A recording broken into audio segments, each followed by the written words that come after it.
औरत की शहवत उस वक्त अरूज पर होती है जब वह बार बार अपने 3 चीजों पर हाथ लगाती है। अस्सलामु अलैकुम नाज़रीन, हर औरत के अंदर जिनसी और जिस्मानी भूख फितरती होती है।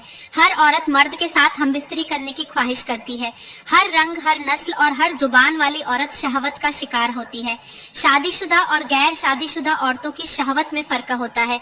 शादीशुदा औरतों में शहवत की आग ज्यादा होती है, लेकिन उनकी आग बुझाने के लिए शौहर होता है, जबकि गैर शादीशुदा औरतों में जब शहवत आती है तो फिर वह अपनी शहवत पूरी करने के लिए गैर मर्दों की तरफ माइल होती है और उनके सामने बार बार अपनी 3 चीजों पर हाथ फेरती है। नंबर 1, बालों में हाथ फेरना। औरत की शहवत उस वक्त अरूज पर होती है जब वह बार बार मर्द के सामने अपने बालों पर हाथ फेरती है, क्योंकि औरत जब अपने बालों पर हाथ फेरती है, बालों में उंगलियां फेरती है, उन गलियों से बालों के चेले बनाती है, कभी अपने बालों को खोलती है तो कभी बांधती है। औरत ये हरकतें तब करती है जब औरत मर्द के साथ सोना चाहती है, उसका बिस्तर गर्म करना चाहती है या फिर मर्द को अपने जाल में फंसाना चाहती है। अगर औरत मर्द के सामने अपने बालों के साथ खेले तो मर्द को समझ जाना चाहिए कि औरत की शहवत अरूज पर है। नंबर 2, छाती पर हाथ फेरना। औरत की शहवत उस वक्त अरूज पर होती है जब वह बार बार अपनी छाती पर हाथ फेरती है।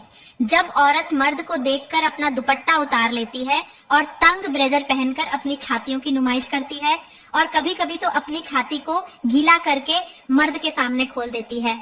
ऐसी औरत बार बार मर्द के सामने झुकती है ताकि उसकी छाती मर्द को नजर आ सके।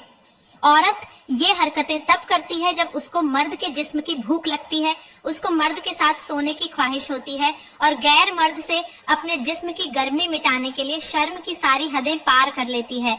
नंबर 3, शर्मगाह पर हाथ फेरना। औरत की शहवत उस वक्त अरूज पर होती है जब वह बार बार अपनी शर्मगाह पर हाथ फेरती है।